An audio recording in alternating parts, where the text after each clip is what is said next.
Okay guys, nandito kami ngayon sa Relax Loft. Okay, so iba-vlog ko lang to kasi magmo-move na sila sa Washington. So alaala to ni Mr. Dan Severn. So gusto ko lang ipakita sa inyo kung saan nagmula ang mga Johnson Relax na sikat sa Pilipinas. Okay, so ipapakita ko sa inyo yung area nila. So giniba na nila halos lahat ng loft ko. So medyo magulo dito kasi nga nagmo-move na sila. Okay? So gusto ko lang makita nyo kung saan nagmula ang mga Johnson Relax. Let's go. Okay guys, ayun no. Tingnan nyo, may kasama namin no. Gusto mo ba? Ayun Alright no. guys, Ano? we're here at my friend's house, Dan Severns and Eric Shupey Love. Ayun no. Right now, we're getting some kalakal. Look. Okay guys, huwag nyo pansinin niya. So, ito yung loft ni Mr. Dan Severns, makikita nyo. So, yan yung isa lang sa mga loft nila, and then ayun yung isa. Andun pa, ang dami. Okay, so yung sikat na Johnson Relax, dito nagsimula yon. Okay. So yung property na to, na-build daw nila way back 1964 for $10,000, and then na-sold nila. It was sold for $500. So siguro mga 7 days na lang magmumove na sila sa Washington. So gusto ko lang maipakita sa inyo kung saan nagmula yung mga magagaling na ibon. At saka dito, makikita nyo dito, nagkalat din yung mga trophy niya. So may mga na-save pa sila na mga trophy, pero yung iba wala na, ayan oh, napabayaan na. So ito isa, may mga nandun pa yung mga combine na trophy. So well anyways, nakakalungkot, pero dito nagmula yung mga galing na ibon. So kung tatanungin nyo nga sila AGN, talaga ang i-mention nila is si Mr. Dan Severns, kung gaano kagaling yung ibon niya. So dito lahat nagmula yan. So unfortunately wala na si Mr. Dan Severns, wala na rin si Eric Shupey, nasa ibang state na yata siya, I don't know. So this is my second time here. So nanghuli rin kami ng Buka kami ng mga kalakal guys, ng ang manok. dami, mga chicken guys. Ayun, no? Lahat kami.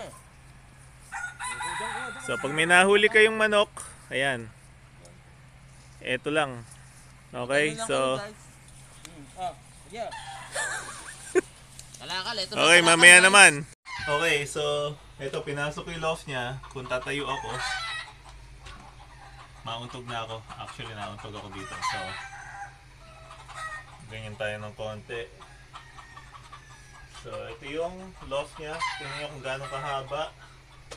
And then syempre, yan. So nakakalungkot lang kasi alis na sila dito. Kumbaga part ng history kung gaano kagaling yung mga ibon ni Mr. Dan Severns, or mas kilala sa Relax ng mga Johnson. Okay, libot ko pa kayo sa ibang loft niya.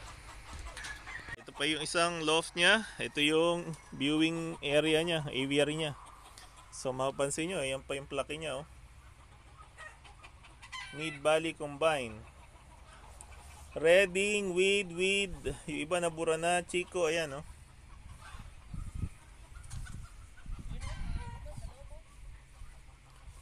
Tapos meron pa dito, ayan, ito yung isa sa mga loft din niya, ayan oh. At syempre walang katapusang loft. Okay, ganito kasi sila kaseryoso mag-ibon. Ayan pa. Okay, so yun pa. So meron din silang mga alagang manok, syempre. Tapos ang property line nila hanggang dun sa may puno na yon, yung puno na yon. Okay, so way back 1964 nabili nila ng $10,000. Yun yung narinig ko. Okay, so eto, so pinakikita ko lang sa inyo kung saan nagmula yung mga Johnson Relax na sikat dyan sa Pilipinas. And so far, marami kaming na-save na linyada ng Johnson Relax. 2012, 2015 na mga ibon. Okay, so ayan. So i-update ko na lang kayo mamaya kung ano ang pwede namin gawin here. Okay guys, so ito pa yung isa sa loft nyo. Pinasok ko na din para makita nyo. So ayan yung style. So secured na secured ang ibon gawa ng mga net na to. So hindi sila kayang pasukin na raccoon. So ayan na. So syempre what do you expect? Wala nang ibon at saka alis na sila. So ganito na kagulo. Okay, so part ng history to kaya ako kinukuhanan para makita nyo kung saan ang galing ang mga relax. So ayan no. Ito guys, oh, ito nakakita ko. Ito guys, oh. Wag! Oh. Ayan no.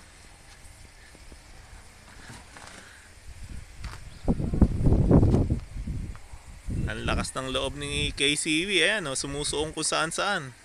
Palibhasa, nakabota. Okay, mamaya naman. No?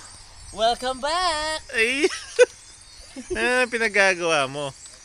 Ha? Ito guys, ito guys, dito kami nangangalakal kami guys. Sa Gagamitin daw niya to sa loft niya. Oh. para mahirap. Tinatawagan ko nga pala si Krisa. Ito yung pinagagawa ng asawa mo. Tingnan mo na may ginagawa ng asawa mo. Okay, mamaya naman guys. Mamaya naman guys. Okay guys, so hindi natin natapos yung video natin kahapon about the relax loft. But anyways, tatapusin natin yan ng isang salamat po sa inyong lahat. We are very thankful sa lahat ng subscribers natin, sa lahat ng nag-share ng video natin, sa lahat ng nagko-comments. And again, kahit saan kayo, saan man kayong panig ng mundo, isi-shoutout ko kayo, just comment lang below. And then let me know kung taga saan kayo para alam natin kung saan umaabot yung video natin. Okay, so magandang panahon ngayon. And finally, naka 500 subscribers na tayo. Ang goal natin ngayon is maka 1,000 naman tayo. Okay? Ang bilis ng progress natin. Nagpi-pick up na yung video natin for racing pigeons. So, sooner i-update ko kayo dito. Pero ngayon, papakita ko sa inyo saglit kung ano nandito. And then, sa next video natin, magtatanong ako kung anong mapapansin nyo. Okay? So, eto, papakita ko muna sa inyo. Okay, so ito yung old Flyers loft natin. Observe lang. Okay. Observe lang kayo. Malay nyo. May itanong ako tungkol dyan. Okay? So, wala naman tayo masyadong papakita dyan. Basta yan lang. Ganyan lang. Ganun din dito. Observe lang din kayo. Oh. Diba? Ano mapapansin nyo ngayon? At sa mga susunod na video natin, mapapansin nyo yan. So, yan. Tatanungin ko kayo kung talagang nanonood kayo ng video natin at tinatapos nyo. Okay? And then dito, syempre, ayan no. Hindi ko lang kung nakikita nyo dahil mainit ang panahon. At saka syempre, ito naman individually na naka-cage lang sila. So, yan. Again, mula sa aming pamilya at sa aming magkakaibigan na nagsasama-sama sa vlogging na to. So, kasi ako video log yung akin So, salamat sa inyong lahat. At finally, halfway done na tayo dun sa first goal natin na maka 1,000 subscribers natin tayo sa YouTube channel natin. Okay. So, pag dumami tayo ng dumami, marami tayong pawawalan na premyo. Pero syempre, kailangan tulungan nyo muna ako. And then, tutulungan ko din kayo. So, again, salamat. Happy 500 subscribers sa ating lahat. Let's go!